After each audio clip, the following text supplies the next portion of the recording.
Hey everybody, it's still Mr. Folabi, and we are here for another day in mathematics to learn mathematics, and we'll proceed on our topic quadratic functions and equations. We have done the first batch of it in the former video, so we're just looking at completing the solutions to quadratic equations today. But before we can go on with the case 4, I think we have discussed the first case, different of two squares. We have discussed the second case, which is when we have ax squared plus b. We discussed the third case, which is a factorizable expression. We've discussed all that. So we're supposed to move to the case 4 today, but before we move on, there are some expressions or there are some terms I want you to familiarize yourself with. One of it is the roots of quadratic equation. When we say root of quadratic equation, you would have noticed this before now, that anytime we solve quadratic equations, we get two answers. Okay, typically solutions to ax squared plus bx plus c equal to 0 produces two answers. Produces two answers, alpha and beta. Most times we get two answers anytime we solve quadratic equation. Let's just call them alpha and beta. Now these alpha and beta are known as the roots of the equations. So please take note. For example, in the other side, solution to 2x squared plus 5x plus 2 equal to 0 yielded what? Remind me. Yielded x equal to minus half or minus 2. So that means the roots will be what? Minus half and minus 2. So when we say roots of quadratic equation, we are not actually saying something big. When we say roots of quadratic equation, we mean what? The solution to the quadratic equation. That is, after solving the quadratic equation, the answers we are going to get, they are the roots of the quadratic equation. Okay, another very important thing for us to know is what we call perfect squares. Perfect squares. What are perfect squares? What do we call perfect squares? Okay, perfect squares are numbers or expression that can be written as square of another number or expression. Another number or expression. So if there exists a number, okay, that can be written as the scale of another number, or there's an expression that you can write as the scale of another expression, then you say that number or that expression is a perfect square. Let's look at perfect numbers, for example. Perfect numbers like 9. 9 is perfect. Why? Because it can be written as what? As 3 squared. 16 is perfect because it can be written as what? 4 squared. 121 is perfect because it can be written as what? 11 squared. So any number that can be written as the square of another number, whole number, any whole number that can be written as the square of another whole number is a perfect number. Now let's look at perfect expression. Perfect expressions. What are perfect expressions? Perfect expressions are expressions that can be written as the scale of another expression. For example, if you have x squared plus 4x plus 4, you notice that this can be written as what? X plus 2 all squared. So that means this one is perfect. Okay, you also have x squared minus 2x plus 1. This can be written as what? X minus 1 all squared. That means it's also perfect. You also have x squared minus 10x plus 25. This is also perfect. Why? Because you can write it as what? X minus 5 all squared. So all these are what? Perfect expressions. So a perfect number is a whole number that you can write as the square of another whole number. Why a perfect expression is that expression that you can write as the square of another expression. You can try expanding this. By the time you expand this, or you expand this, or you expand this, you are going to get this. So all these are what? Perfect expression. Now, how do you recognize a perfect expression? What is the condition for you to know that, okay, you are just given an expression. How do you know that this expression is going to be perfect? You have condition for perfect square. Condition for perfect square. Condition for perfect square. What is the condition for perfect square? The condition for perfect square is for b square must be equal to 4ac. For ax square plus bx plus c will be perfect. So if you look at the expressions which are written here, do they obey this condition? Let's check. Okay, check. X squared plus 4x plus 4. Let's check if this is perfect, shall we? Let's check. Okay, my a in this case, A is 1, B is 4, C is what? C is also 4. Okay, so what's A? Now we do a check. B square equal to 4AC. Is B square equal to 4AC? That's what we want to check. So what's my B square? 4 square equal to 4 into A, 1 into C, 4. We have 16 equal to 16. So that means this expression is what? It's perfect. So if you want to do a perfect expression, it must obey this condition which you have here. Let's check another one. Let's check if this is perfect. Check if S square minus 10x plus 25 is perfect. A is equal to 1 in this case. B is equal to minus 10. Okay? And C is equal to 25. So do a check. Minus 10 all squared equal to 4 into A, 1 into C, 25. I'm using this expression which I have here to check. So this is 100 equal to 100. So that means the expression is perfect. So to know a perfect square going forward is that you have to check the B square and the 4AC. If the B square and the 4AC are equal, then the expression is perfect. How do you factorize a perfect square? Factorizing perfect square.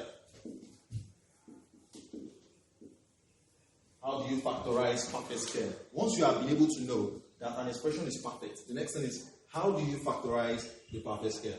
There's a very simple method, simple analogy I'm going to give you to factorizing perfect square. Once you know that this expression ax square plus bx plus c is perfect, if it is a perfect square, okay, let's say we have plus or minus here, then the factorization or factorizing, what are you going to get? We are going to get the square root of what you have here, square root of ax square.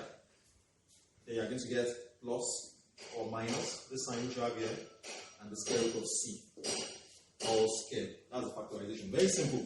Once you have an expression that is perfect, take the square root of whatever it is you have here, take the sign which you have here, and take the square root of what you have here, and you have it all squared. Let's do a check for the ones I factorized there. For example, e.g., in the case of x square minus 2x plus 1, which was perfect. Let's do an example. What do I do to get the factorization? I'll take the square root of x square. What's the square root of x square? That's x. Good. I'll take the sign which I have here. Since I have minus here, I also have minus here. Minus. Then I'll take the square root of what I have here, which is 1, or square. You can see that was what I had here. Okay, so in recognizing perfect square, all you need to do is do a check of the b square equal to 4ac. Then to factorize perfect square, all you need to do is to follow the expression which I have here.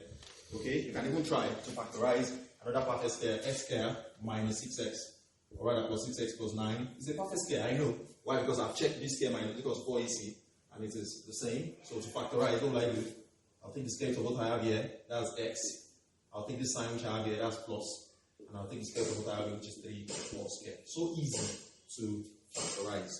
So the essence of learning the concept of perfect square is to be able to apply the case 4 of the solution to quadratic equation. And what is that case 4? The case 4 is solution using completing the square method. Completing the square method. I'll itemize the procedures that are being used. Completing the square method. If you have to solve ax square plus bx plus c equal to 0, Step 1 is to make sure that the coefficient of x square is 1. Okay, divide through by a. Okay, just make sure the coefficient is 1. If the coefficient is already 1, then you don't need to divide through by a. So dividing through by a, I have x square plus b over a x plus c over a equals to 0. You can see what I did. I divided this one by a. I have this. Divided this one by a. Divided this one by a. Divided this one by a. That's the first step 1. Step 2 is to separate the known and the unknown. Separate known and unknown. Separate known from unknown. Okay, separating the known, this is the only known expression here. So I'll take it to the other side. I have x squared plus b over a x equal to minus c over a. That's step 2. Step 3 is to complete the square. Step 3 is to complete the square. Completing the square. This is where you actually perform the task known as completing the square. And completing the square in this task 3 simply means that you make this side a perfect square. That is, make the LHS perfect. What do I mean by LHS? The left-hand side. The left-hand side. So the expression I had here was s squared plus b over ax plus what? Equal to minus c over a. So applying the completing the scale here, I'll try to make this place perfect.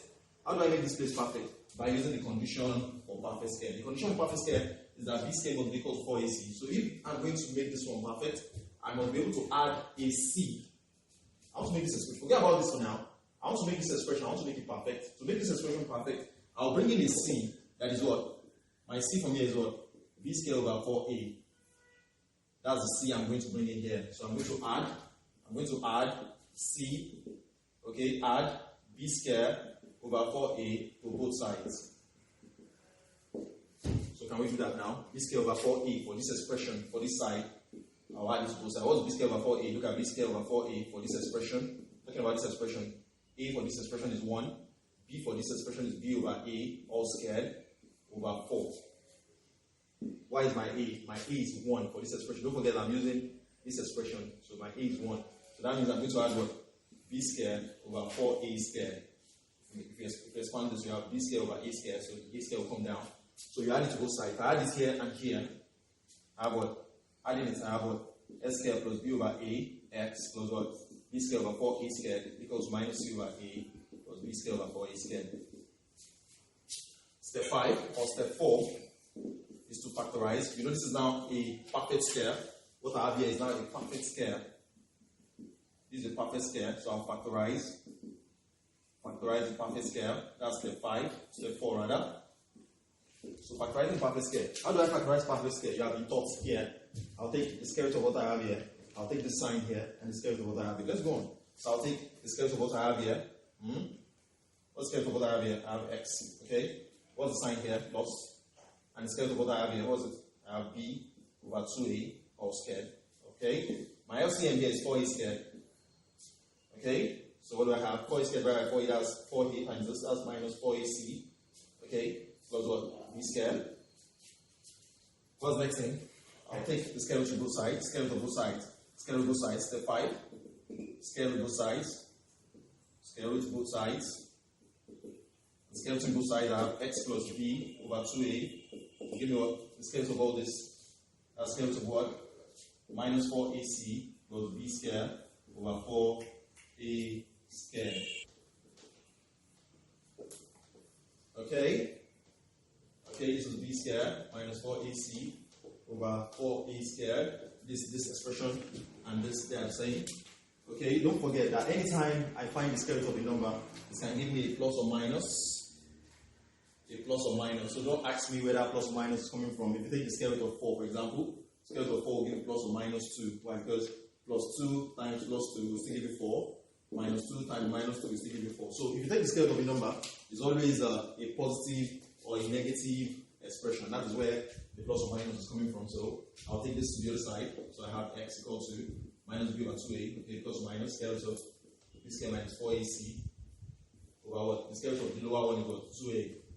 So you can see that the LCM is the same. So I have x equal to minus b plus or minus the square root of b squared minus 4ac over 2a. This is known as the general formula. General formula for solving quadratics. So for this video, we have been able to tell you two methods in one. One is how to complete the scale. This is the steps 1 to step 5 in completing solutions using completing the scale. And also deriving the general quadratic equation. In the next video, we are going to take examples on this. We'll take examples on this. Then we'll also look at how we can form the equations when we are given the roots. Okay, for now, we have been getting the roots from the equation. You'll be given an equation, then you solve the equation to get the answer, which are the roots. But in the other way around, we are going to see how we can get the equation from the roots. Remember, if you don't understand this video, you have any comments, you can drop your comments below. I will get back to you. Thank you.